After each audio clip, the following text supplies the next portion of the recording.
Salut, c'est Trado. Voilà ma vidéo de mise à jour pour l'indice parisien.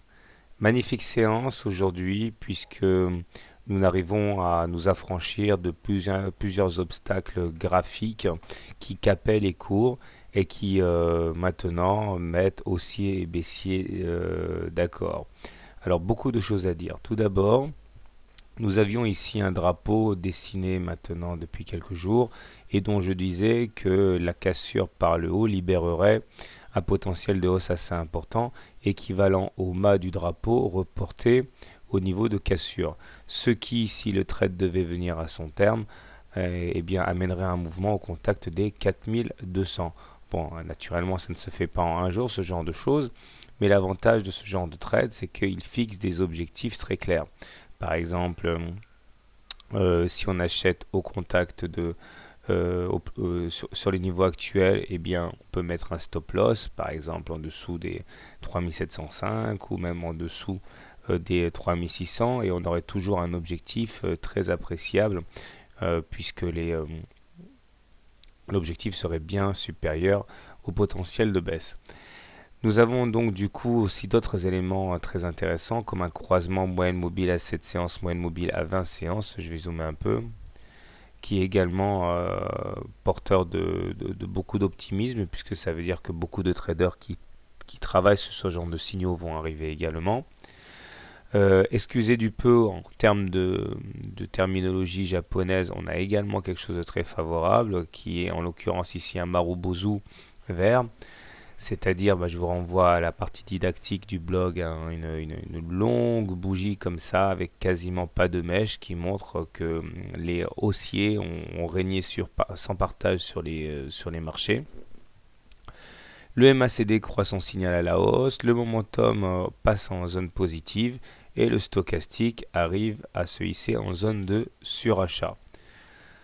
Comme si ça ne suffisait pas, on termine in extremis, je zoome encore là, au-dessus de la Bollinger supérieure, ce qui signifie que nous sommes dans une situation de panique haussière et qui ouvre la voie à des amplitudes, à une volatilité très importante qui restera de mise tant qu'on n'aura pas clôturé à l'intérieur des Bollinger.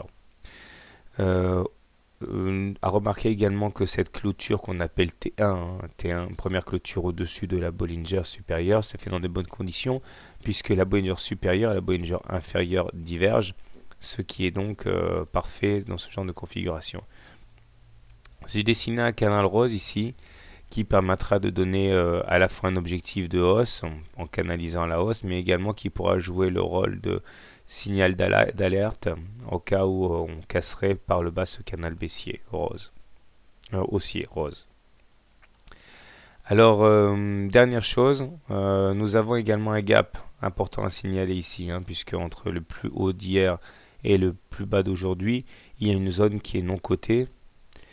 Ce gap, à terme, peut servir de zone d'entrée pour ceux qui n'auraient pas pris le train en marche, et puisque les gaps sont souvent revisités et peuvent constituer un objectif de trade intéressant. Alors comment trader le CAC demain?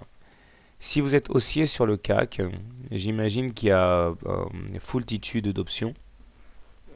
La première serait d'acheter sur le niveau actuel, en espérant effectivement qu'on ne réintègre plus les Bollinger avant pas mal de temps. L'objectif serait donc d'aller chercher les 3862 puisque la résistance à 3825 a été touchée aujourd'hui.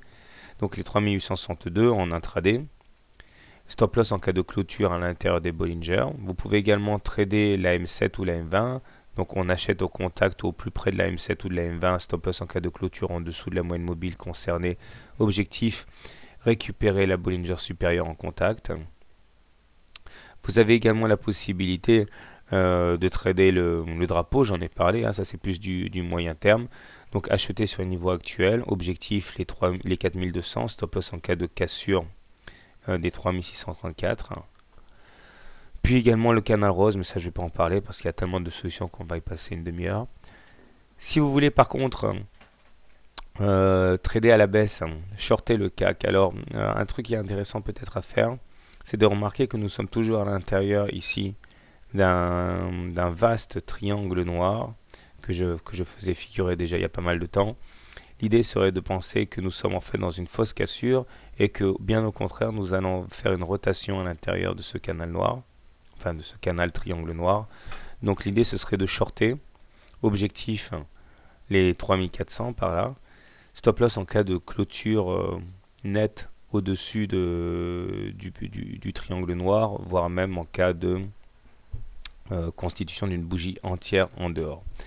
Voilà, donc personnellement vous avez compris, hein, je reprends mon biais haussier puisque contrairement à hier nous sommes au-dessus d'une moyenne mobile à 20 séances redevenue croissante. Donc priorité pour moi à l'achat de support plutôt qu'à la vente de résistance. Bonne soirée, bon trade et à demain.